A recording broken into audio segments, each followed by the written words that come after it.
When I checked my phone, I noticed I had 13 missed calls, all from my mother-in-law, Martha.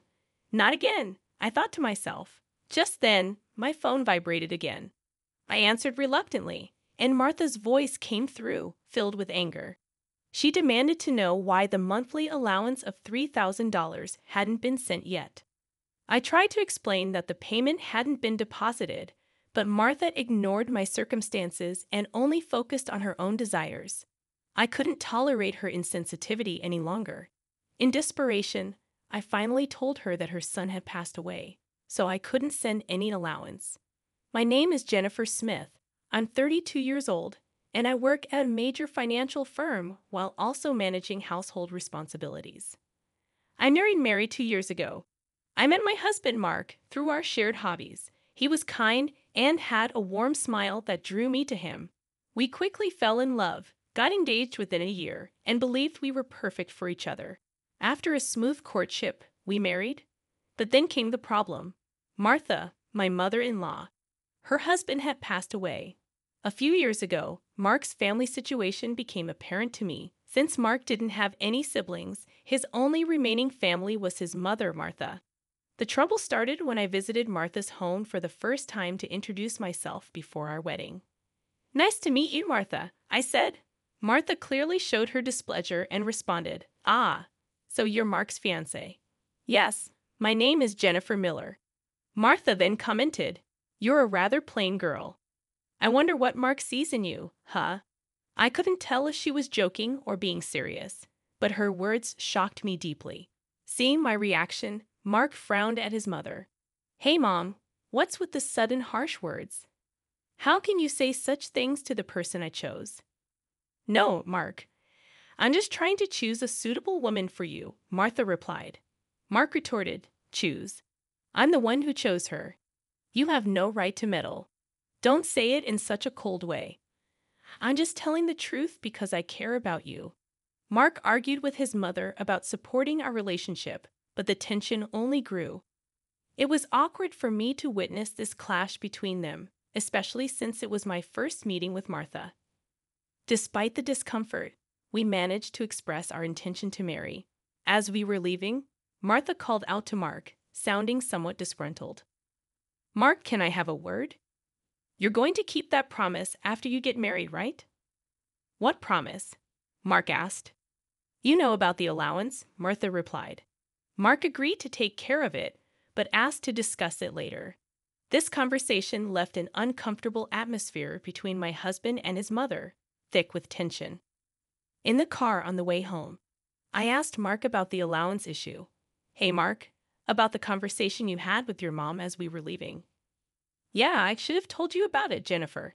After my dad passed away, I've been sending money to my mom every month." "How much?" I asked. $2,000, Mark admitted. $2,000? I couldn't hide my surprise. Mark sighed deeply and explained slowly, "Actually, my mom has a debt from a long time ago, when she lost a lot of money at a casino. She's been paying it off, but her health isn't great, so she spends a lot of time at home and still needs money to live on." I was surprised and asked, "But isn't $2,000 a bit much? Can't we lower the amount?" Mark replied, "If I try to lower it, she keeps calling me repeatedly.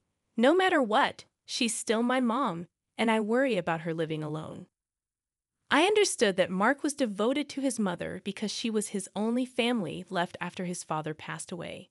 Despite Martha's difficult personality, she was still his beloved mother. I only saw my husband as a kind person at that time. 2 months after our wedding, during my lunch break, I received a phone call from Martha on my smartphone. "Hello, Martha," I answered. "Jennifer, long time no see. Can we chat for a bit?" Martha's tone was cheerful. "Sure. What can I do for you?" I asked. "I was hoping you could start sending me money," Martha said bluntly. I was taken aback and struggled to respond. Martha seemed excited to continue. "You mentioned before that you're working for a financial company, right? That means you have a good salary, doesn't it?" "Well, not exactly," I replied, trying to dodge the request. Martha insisted, "You're lying to avoid giving me money." Frustrated, I asked, "What do you mean?" "You're still receiving financial support from Mark, aren't you?" Martha challenged. "So what?" I replied firmly. I felt Martha was not appreciating the fact that she was already receiving $2,000 a month from Mark. Martha then asked for an additional $1,000, claiming it would avoid burdening Mark further. She explained, "I have Mark as a guarantor for my debts. If I fail to make payments, the debt collectors will go after him. Do you understand?" "But aren't you using part of Mark's $2,000 to pay back the debt?" I asked. Martha admitted, "I'm short. I haven't told Mark, but I have a significant amount of debt." It was clear from Martha's tone that this was a serious issue, and even her husband was unaware of it. Considering our future plans of having children and the increasing expenses, taking over Martha's debt was not easy. If Martha's payments fell behind and the debt defaulted to Mark, the interest would accumulate significantly over time. Refusing to send money could eventually become a problem for my husband. It seemed better for Martha to address her debt directly. After reluctantly agreeing to Martha's proposal, I started sending her money as requested. Martha was thrilled and exclaimed, "Good Jennifer, I knew you would say that." The total, with Mark's contribution, will be $3,000. "This means you can pay off your debt, right?" "Yes, of course. I should be able to pay it all off in about a year," Martha assured me. "You promise you'll make sure to pay off all your debts?" I asked. Martha confirmed, "I get it. So, I'll be expecting it from this month onwards." She then ended the call abruptly. The stress from work and this emotional burden took a toll on me. $1,000 a month. That's going to be rough, I thought to myself. But I rationalized that it was to prevent future problems for us. If Martha couldn't make a living, it would upset Mark as well. That night, I told my husband about the situation. He told me I didn't have to do this, but I had already given my word to Martha, believing it was a decision made for our future well-being. Mark expressed his gratitude and understanding, although he looked sorry throughout the conversation. Time passed, and 2 years later, we were still transferring $3,000 every month to Martha. Unexpectedly, Mark fell ill about 2 months ago and has been unable to work. He's receiving disability benefits, but they are much less than his previous salary. Last month, I managed to transfer $3,000 to Martha from my savings. But if this situation continues, it will become very challenging for us. What's more, Martha hasn't visited her sick son even once. Despite us informing her about his hospitalization, she only contacts me to ask if we're still sending the money. Frustrated and angry, I decided to confront Mark about the issue. "Don't you think it's wrong that Martha is only concerned about money, even though you're in such a state?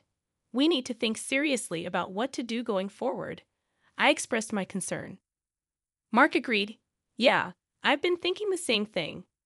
I don't want to put more strain on you, Jennifer. This month, too, she's been bombarding me with calls and messages asking if we've sent the money yet. Are you serious? How can she only think about money when her own son is sick?" Mark's face showed anger and weariness. Then, as if he had an idea, he exclaimed with a sly grin, "That's it?" "What is it, Mark?" I asked, curious. "This is our last resort. I've come up with something. Something good for my mom," Mark replied cryptically. Mark suggested a plan that surprised me. Although it seemed inappropriate, it appeared to be the only way to make Martha understand. A few weeks later, Mark was discharged from the hospital, but Martha didn't reply to any of our messages.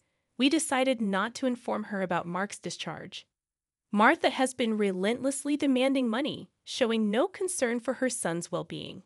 While Mark and I were having tea, my phone buzzed with a message revealing 13 missed calls from Martha. As expected, my phone rang again, and it was Martha calling once more. "Hello," I answered, turning on the speaker so Mark could hear too. Martha immediately shouted, "Where's the $3,000 for this month?" "Excuse me, Martha. The money hasn't been transferred yet," I replied calmly. "I don't care if he's in the hospital or whatever. It's none of my business. You're working at a good place, right? You must have plenty of savings.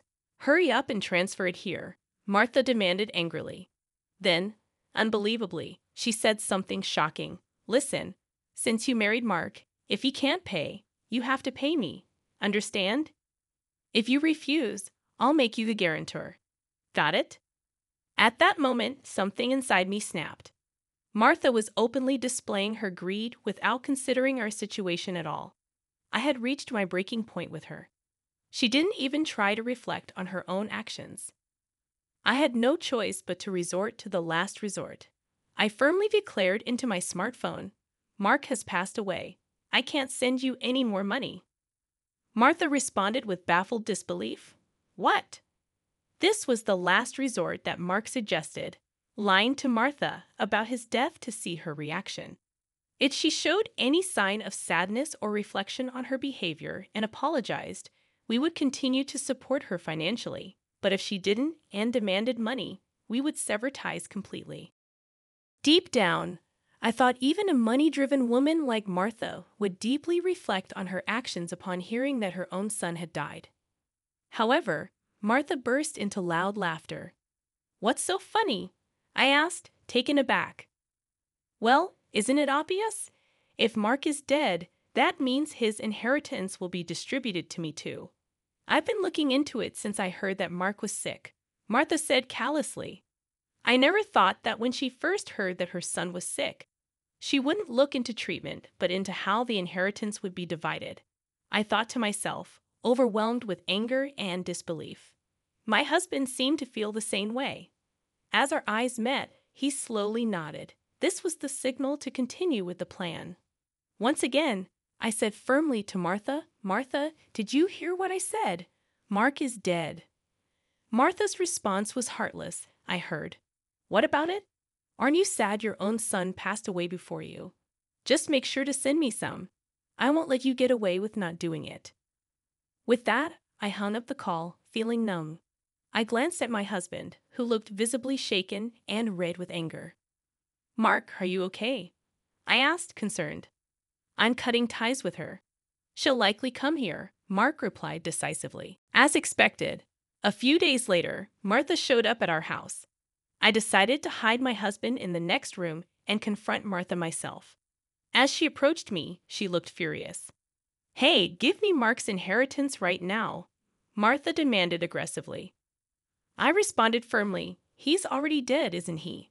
It's pointless to say anything now. Yet you never even visited him. Are you really his mother? You're so annoying. I won't give you anything. Martha continued to press. Give me the inheritance right away. I don't mind getting a lawyer. Realizing that further conversation was useless, I thought to myself that my husband should come out now. As he emerged from the next room, Martha was startled, as if she had seen a ghost. Mark, why weren't you dead? Long time no see, Mom, my husband said, surprising Martha. I'm sorry, but the news about my death was a lie. I wanted to confirm your true nature, Mom. I was curious about how you'd handle the allowance if your son died. But you turned out to be a gold digger, just as I suspected, my husband accused her. Martha was taken aback. What? How could you be so disrespectful? My husband silenced her.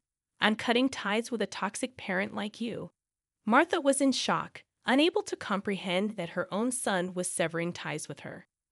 What? What does this mean, Mark? Martha asked desperately. It means exactly what I said.